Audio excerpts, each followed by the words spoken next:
Hey everyone, let's talk child seats and the Genesis GV60.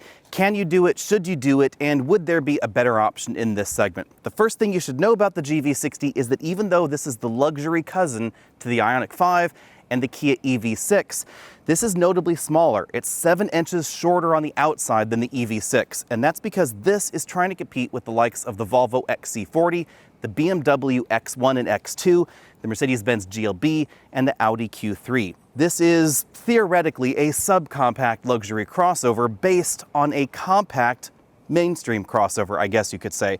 So there's some pros and cons. The rear bench seat is a little bit wider than some of the subcompacts out there, but interior dimensions are a lot closer than you might think. Where does the length difference come from between this and the EV6? Well, some of it comes from the cargo area. We get about 4 cubic feet less cargo space back here, and the cargo area is not quite as deep.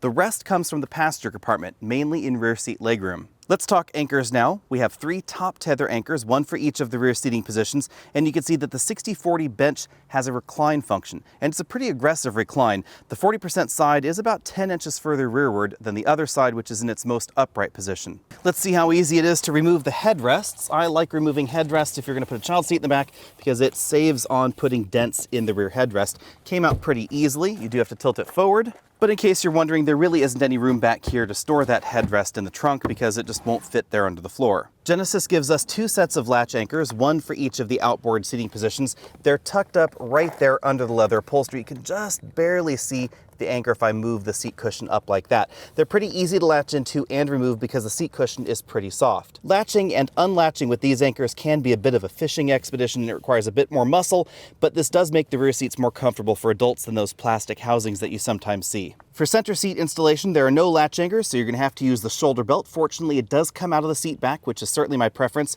rather than the ceiling, which creates an awkward bump and can sometimes skew the child seat to one side or the other.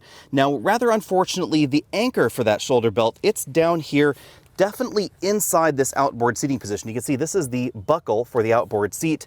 That's where the center shoulder belt comes out of. A common problem with smaller vehicles like the GV60 is that when we have a child seat in the center seat position, you can see that some portion of that child seat may be blocking access to the buckles for the outboard seating positions. But that center seat is definitely nicely in place, and it's right there in the middle of the seat back, which is something that I like to see. You should know that this Graco seat is on the sort of smaller, I guess, side of average for forward-facing convertible seats like this. So you'll certainly find some wider designs that wouldn't give you nearly as much room back here. And it's not like there was a great deal of room to spare in the GV60 to begin with. Over here on this side, you can see as an adult, it's a pretty snug fit. Now, I could do this if I needed to. The GV60 is the smallest interpretation of the eGMP platform shared between the Ioniq 5 and the EV6, but oddly enough, it's not the narrowest in this head area right here. That would actually be the Kia. It comes in a little bit more in terms of its greenhouse. But shoulder area, that actually is smaller than the Kia. It's about 1 inch narrower from door to door. That means that if you're a bit skinnier than I am, this might be acceptable for a while, but it's probably not going to be overly comfortable. If you need to put 4 people in the vehicle, the child seat really ought to be on the outboard seating position. If that's your plan with the GV60, you're going to want a narrower child seat like this, or some of the narrower ones that are on the market. A lot of the really wide child seats that have cup holders, things like that, they're just not going to fit in the outboard seating position with the proximity of the door to the outboard seat. Now it's time to test rear-facing installation. One benefit to the GV60 over the EV6 is that we get a little bit more headroom in here up front. That means that at 6 feet tall, I could move to a more upright and closer to the wheel position. Also, we have a power tilt telescopic column there, nice touch, giving me a bit more room in the back. Rather unexpectedly, the GV60 performs better in this test than the EV6, which is larger and has more legroom. I think the 2 things that are going on here are the design of the front seat back and the front seating position that's possible. Anytime the front seats in a vehicle can be in a more upright position, you're going to have more room for a rear-facing child seat like this behind. You are going to want 1 to 2 inches of clearance between the child seat and the front seat back. They should absolutely not be touching because in the event of an accident, the front seat can move rearward and you don't want that to impact the child seat. The other thing that's going on in this vehicle is the design of the front seat back itself. It's not as high as the one in the EV6. In the EV6, this child seat actually hits the seat back and the seat back sticks up even above the child seat itself. In this, it's a little bit below, giving you more clearance in this critical area right there behind the seat.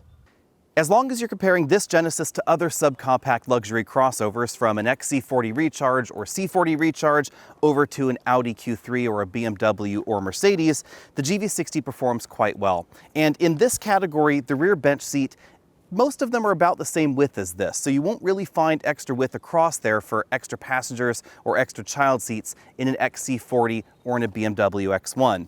But the BMW X1 seating area and the GLB's seating area is very, very upright, and that may actually give them a bit of an advantage when it comes to child seat installation. That said, however, the GV60 impresses because I hadn't expected this to be able to accommodate a rear-facing child seat as well as the Ioniq 5 or as the EV6, but in reality, this does a bit better. And that's why it's really important if you're shopping for a new vehicle like the GV60, you should take your entire family with you to the dealer, put everything in the car, child seats, adults, arrange everything as you would, see if it will really work for you, if you can really put everybody in there appropriately. And remember, all the clearance is required for a child seat.